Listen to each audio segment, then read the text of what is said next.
Hello, everyone. This is Lee Andrews with Akathame here today with Kasey Carpenter, who is a recruiter at Microsoft. And we are going to have a glorious conversation about the three sides of a recruiter's desk and Kasey's take on that. Kasey was an exceptional recruiter in the staffing industry for how many years, Kasey? About 12. 12 years, and now she has gone in-house at Microsoft on one of the rare teams that is focused on creative, right? Supporting the creative needs of the organization. Specifically, experience design and research. So not necessarily a lot of creative design. We do some creative direction and art direction, but it's all within the guise of engineering and experience design and research. Wow. That's nice that makes my heart feel so good knowing that a company takes that part of design so serious. Yeah. Because as you know, user experience today is getting beaten up. It's an umbrella for all kinds of things. And I just want to make sure that everybody knows that we are live on both LinkedIn and YouTube, and I will be pulling comments from both areas, but it doesn't look like we are live yet on LinkedIn. So I'm not quite sure what's going on here.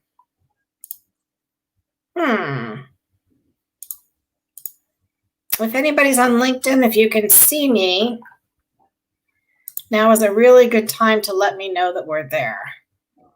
I know that we've got people on Facebook right now, but it doesn't look like we're showing up on LinkedIn for some reason. That is very, very weird. Well, we're going to just keep going as if. So let's start with,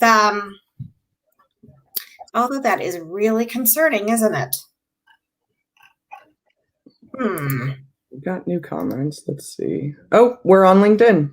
We are on LinkedIn. Okay, good. Well, Tiffany Jennings, two of your favorites. Well, you are definitely one of our favorites. Okay, so thank you, Marcella and LinkedIn user who is anonymous, and Tiffany. Thank you all very much. Let's get rocking and rolling here. So we've got lots of questions. If you have questions of your own, go ahead and put them in the comments section of LinkedIn or YouTube, and we will get to them just as quickly as we can. So Kasey, thanks, Marcella. Got it. I love friends in LinkedIn. Boy, they got your back, man. So let's talk about you, Kasey. Let's talk about what you're currently doing and what your thoughts are about working as a recruiter inside Microsoft, an in-house recruiter versus a staffing industry recruiter. What's going on there? So I've been in-house for about 15 months, 16 months, something like that, a little over a year with Microsoft. And I spent, like I said, about 12 years in the staffing agency side of things. And there are some pretty drastic differences between in-house and agency recruiting. A lot of it is also centered around, the same skill sets and candidates and all of that. However, on the agency side, I feel like it's more sales focused. There's a lot more of having to kind of prove yourself and your expertise or your worth to a client who may view you more as kind of a cold transactional vendor rather than that subject matter expert consultant who can really help you deduce your pain points and provide insight on how to attract and win and retain the talent that they're after. And on the in-house side, I've been very pleased to experience a true partnership with hiring managers, folks that are really invested in the process of recruiting, knowing that they don't do this on a daily basis, and they're very forthcoming with the information that I need to be able to understand their pain points and kind of deduce who and what they're looking for. So it's just first and foremost, instead of kind of having to sell myself or sell the process of recruiting, it's much more of a warm introduction and a true partnership on the in-house side. Which to me poses a huge problem, right, for the staffing industry. So that shouldn't be the case. So do you think it's systemic within the staffing industry because of the way that we're structured to sell and grow revenue versus take the time to breathe and, get to know your client? Is that the reputation we have garnered? I mean, to a certain extent, yes, I would say so. In my experience within the staffing industry, yes, that was part of the reputation or the feel around what a recruiter was. If we had to approach clients to try to suss out potential opportunities that weren't necessarily published, and advocate for candidates that are on the market. Those are all things that we do in-house as well. Like, I have a steady stream of pipeline and available candidates that we do showcase to typical hiring managers of experienced design and research roles. But it's more so on the in-house side. It's more so just that sharing of candidate experience and sharing of resources available, not necessarily tied to when this business or your company may fail. Any business needs to be profitable and successful. So I understand on the staffing industry where you have to have a strong sales force to find those opportunities and to bring those clients in. But there has to be, I guess, a better level of respect. Like I said, agency clients are clients that don't necessarily understand the process of recruiting from an expertise standpoint. So there are also um, professions like professional staffing or different types of staffing that isn't necessarily specifically related to the design or development industry, that it is more process oriented, is just putting bodies in a seat. And so there's a part of the recruiting industry that is very, very transactional, very nuanced in that way. But then there's also that aspect of the recruiting industry that is specialized and very focused and nuanced in roles that are typically hard to find. And that's, the dichotomy, I think, will always exist because there will always be need for both kinds of services.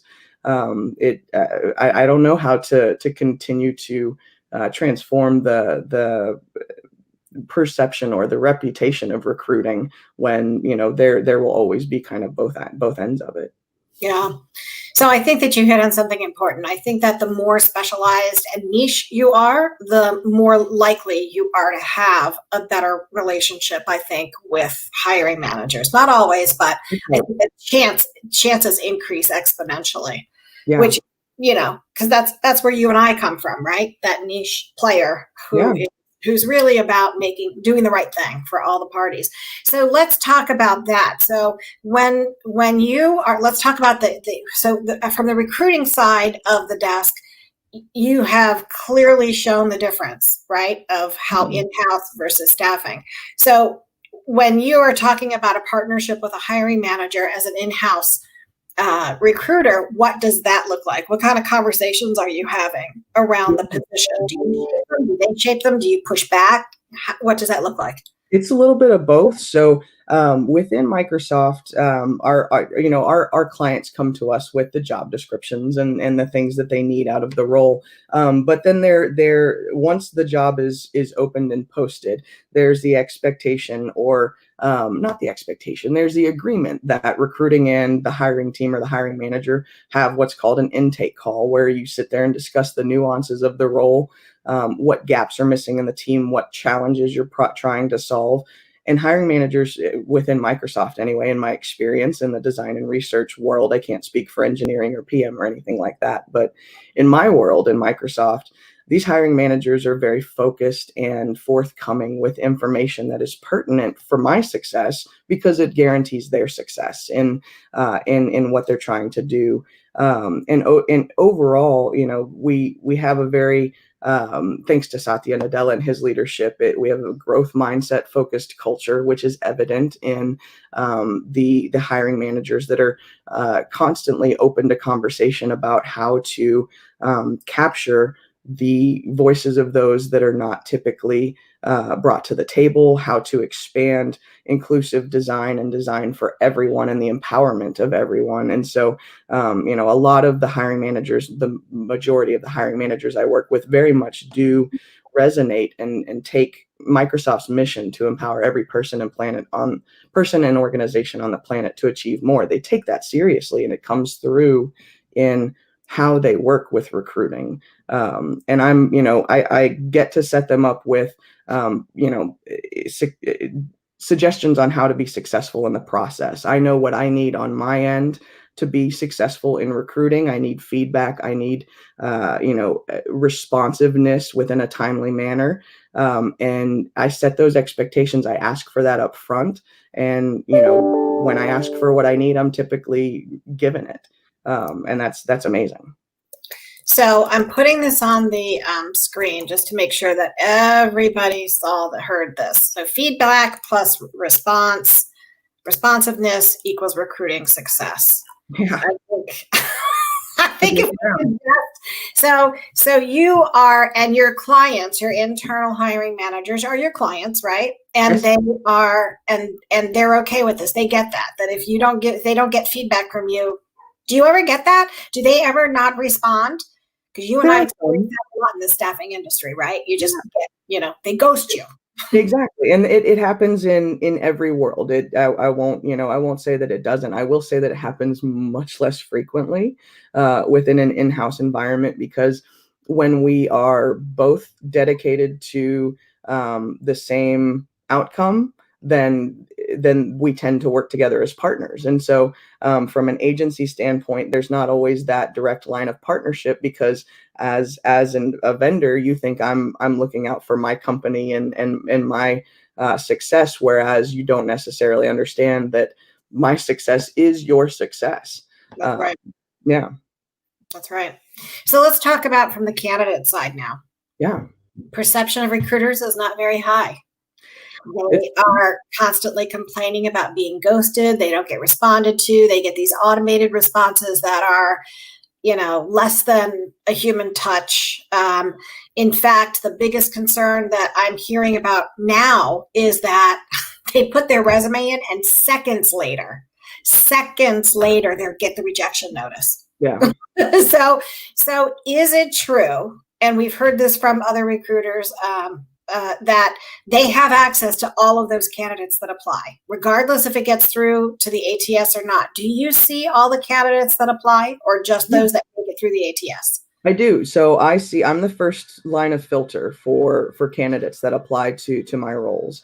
Our system is set up, our ATS is set up to where we have what are identified as required qualification questions, which if you answer no to one of those required qualification questions, unfortunately, you will be dispositioned or rejected from that opportunity, because that is a must-have need or requirement for that role. And if you don't meet that requirement, then you don't advance in the process. And so even though those candidates are automatically rejected by the ATS if they answer a certain way, I do still go through and review them, just to make sure that the ATS number one is validated in the work that it does. As well as there are potentially candidates who may not be right or may not fit that required qualification for that particular position, but it doesn't mean that they're not also applicable to other roles that I work on in other teams. And so I do always review candidates as they apply, regardless if they're a match for that particular role or not, because I would be irresponsible if I didn't.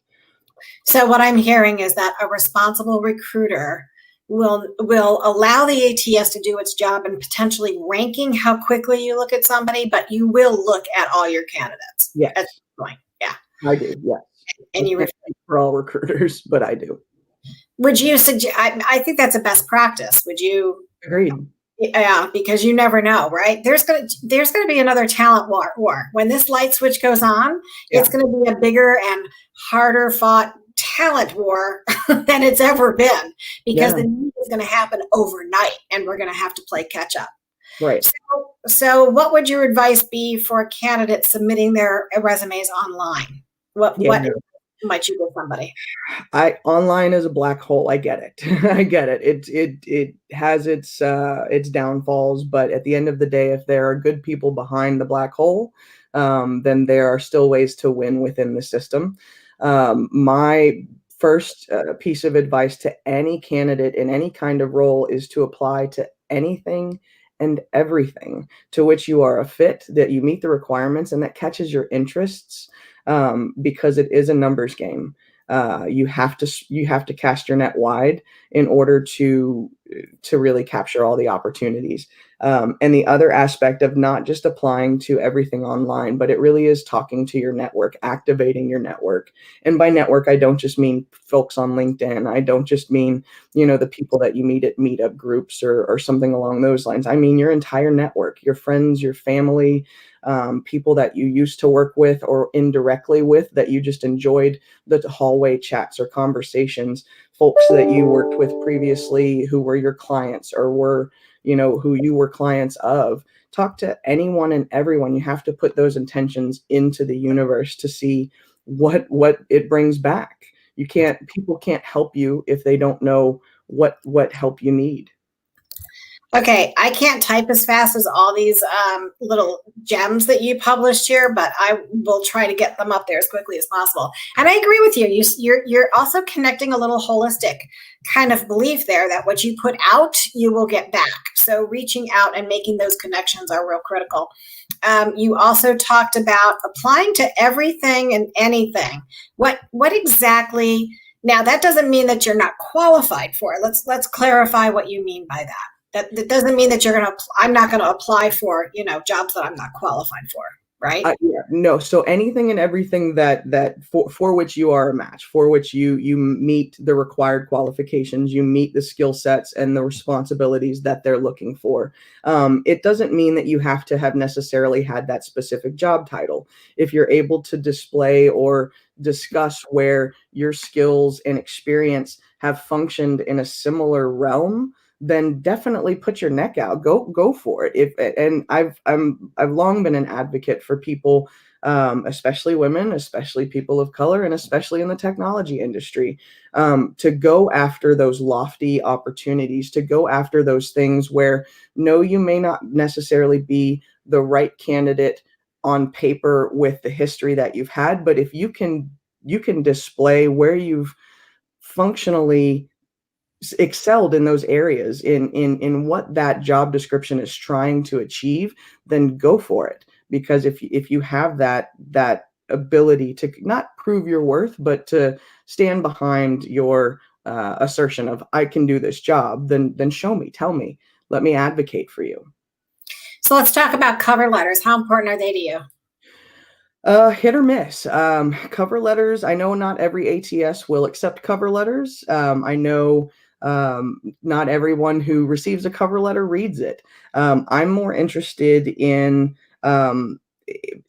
seeing how that conversation comes to light, either from your resume, or if you ping me on LinkedIn, or if you email. My email is directly on my LinkedIn profile. Email me your information. You reach out to me however is appropriate and comfortable for you to get that information across. But a cover letter, if it's asked for, definitely employ it, because that's, you got to sometimes play by the rules of the system you're trying to play within, and then try to break it outside of it as well. Got it. And what about let's get a little more serious if we haven't already been enough serious here. But there's like 23 million people now that are unemployed? Yeah. There's over 20 million people. Recruiters are unemployed. Yeah. What advice would you give a recruiter looking for a job right now? Honestly, it's the same. It's very much the same. Activating your network. You have to talk to people. And I know that's hard for some introverts and even hard for some extroverts as well, but no man is an island, and we can all pull each other up if given the opportunity to do so. So talk to your friends, talk to your neighbors, talk to your family, talk to the guy down the street that likes your dog when you go for a walk. Like, just tell people what you're looking for, tell people what you're excited about, what you're interested in, what gets your heart racing. And just follow some of those conversations and see where it leads you. But you have to be active. You have to want to put yourself out there. I agree. And let's talk about this next one. So we've got a lot, I get this question every time. So we've got a lot of people that are new to the job market. We've got a lot of people, especially in the user experience and design area, that don't have as much experience as the other 19 million people who are unemployed applying for jobs. What is more important these days? Is it the the actual skill? Is it the cultural fit? Is it their innovation, the candidate's ability to show that they are innovative, or which I've talked to my friend from England. I don't know why I say that, but it just comes out. Whether they can innovate. I mean, I know that you have those qualifying questions there. Yeah. What's a newcomer to the market to do? And it's different for every position, every team. Unfortunately, there's no one generalized answer that's going to satisfy the needs of everyone. But for folks who are new to the market, folks who are looking to break in to the industry and really kind of grab some roots, there's a lot of you do, number one, have to steel yourself for a lot of rejection. Unfortunately, a lot of companies want some kind of professional experience outside of either your education or your self-taught practice. There are industry, with Microsoft specifically, we have university recruiting programs as well as apprenticeship programs that you can try to tap into, where we are open to candidates who are fresh out of university or fresh out of training programs, and try to get them acquainted with a professional experience design studio and the processes and how projects run. Other instances, I would highly advocate for newcomers to the field to involve themselves in hackathons. There are tons of community-focused hackathons, as well as ones that are run by companies. Microsoft does a ton as well. But get out there and try to solve some problems, especially if you're in the user experience field. Use what you know, use the tools that you have acquired to go out there and try to solve some real world problems. And that will help build your portfolio and give you the procedural knowledge and how to work with a team and how to push back on stakeholders to really hone in on the needs of the design and the needs of the project. And those are the skills, those are the qualities that employers are looking for: the ability to work within a team, the ability to be productive in the work that you do as a person, but also to be able to add to the community as well. Okay, so I think I narrowed it down to this: get out there and try to solve real world problems, hackathons, pro bono, community, civil service, whatever you can do. Yeah. So I do want to talk about rejection. Yeah. Rejection is a real thing when it comes to applying for jobs. Have you ever told a hiring manager in the staffing industry or in-house that you will not work with them? Just curious. Yes, I think it may be less than a handful of times, but there have been clients I've been inclined to walk away from. And what would make you walk away from a hiring manager or client? Lack of integrity, first and foremost, but also lack of the willing to partner. If I tell you what I need to be able to do the things that you've hired me to do, and you're unwilling to provide me with those things, then how can I work for you, and why would I want to? Good for you. So what should candidates do? And let me tell you what I hear candidates doing all the time, and then you tell me what your take on that is. So when a candidate is rejected, the first thing I hear from them, it's their loss, which is a normal self-defense mechanism. Yeah. Of course, I don't buy that for 1 minute. So what do you think about that? It may be true. It may be their loss, but it also may be an opportunity for you to figure out how to refine your approach so that they view your value before even getting to the point of rejection. If you're getting kicked off of applications or kicked off of postings that you're applying for, assess why. Do you not meet the required qualifications for the role?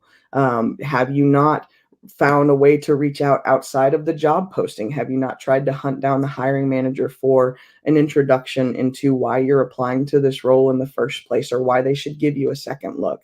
And I'm not putting it all on the candidate. There are, things that we need to do on the recruiting side as well to ensure that we're trying to screen in candidates and rather than rejecting for the smallest minute details. If we can, consider more candidates for roles more broadly, then we have a better opportunity of being more inclusive in the folks that we hire.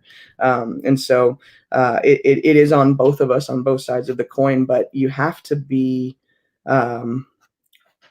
you have to be a go-getter. You have to want to get your job. You have to want to do the things, or else why would they want to hire you? You know what I mean? You've got to put in the work, and I've got to put in the work on my end. So, out of curiosity, how did you find your job at Microsoft? I like to say that I've been recruiting for Microsoft before I was recruiting for Microsoft. So it's throughout my network. I knew I had a friend reach out that I had worked with 2 times prior in 2 different roles. They had a need for a talent sourcer within the Microsoft team. I referred a friend and former colleague for the role. She ended up in the position for 18 months. And when she left, there happened to be another need for another design recruiter within Microsoft, and I happened to be available at the time. So it just kind of rolled into itself. So you found it through your network. I did. Yeah. Did you apply online? I did once I had a conversation with the person in charge of hiring. I did have to apply to a role, but I had a conversation before I got to that point. So you and I have another colleague, former colleague, Lauren, who is now helping people find jobs that are not on the job boards, because that job was probably never posted. It was. Yeah. Yeah. But the person who knew somebody got the job. Yeah. That's right. So I think that is a great case study for the importance of a network, and remaining in touch with people. So cool. All right. We've got 4 minutes left, and that went by fast, didn't it? It did. Yeah. So one of the last questions that I have is, somebody is asking a question that says, doesn't it make you mad? Doesn't it make you mad if somebody goes around the recruiter, around you, to the hiring manager? No, and especially if that somebody going around me is the right person for the role. Like there are certain times where a candidate may not necessarily be the right fit, and they are just trying to get in contact with anyone and everyone, and are indiscriminately applying to roles that they don't meet the requirements for. Those folks going around the system, or those folks going around and disrupting, or just kind of putting out noise, those are the folks that I'll get frustrated with. But I don't deny anybody that opportunity to do so, because I'm advocating for you to do exactly that. I just ask that when you do employ that that kind of active approach, be the right person, have the skills, have the ability to back it up, because that's how you'll be successful in going outside of the typical steps, is to be the one that they want. Have you ever dealt with a candidate who wasn't qualified for the job, created a big, scene, and who usually comes out better at the end on that?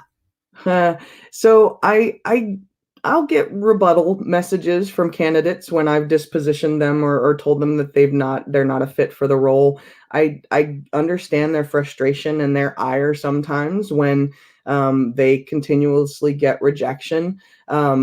Those that can step through that frustration and anger and truly ask, okay, what can I do? What am I doing wrong? Those are the ones that seek information and actual help. I'm more than happy to take a few minutes and just kind of go down the row with them in terms of suggestions on how to make their approach more realistic and applicable.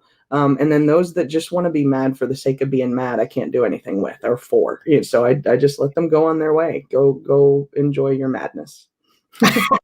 And you really don't even feel comfortable referring them, right, to Exactly. other recruiters because you know that they can't take no. So Exactly. what You come at me, how am I supposed to promote you to or advance you to my client if I know that's how you right. respond to the slightest bit of adversity? So It's true. So how you handle rejection is very important. So very important. I want your thoughts on this. So for me, I don't think it's anybody's loss that if they didn't hire me. They don't know me. They don't know what they're losing. They have no idea. They were good before they knew me. They'll be fine after There they you know go. my paper. So I don't think it makes any difference anyway. What I do realize is that I did not communicate my capabilities as well as Mm, I could have or should have, or if I did have an interview with somebody, if I met even as a client, right? Even as a client sales rep, even if I don't get there, or there was something that didn't click. And so right. why force that, right? Exactly.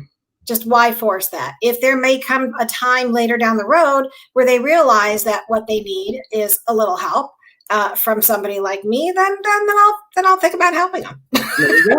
But it's really neither here nor there. All Yeah, right, Kasey, 30 minutes went very fast. it did. That's usually how it goes. I don't have any other questions from anybody that is a pressing issue. So if somebody wanted to work with you or work at Microsoft, how would you suggest that they go about doing that?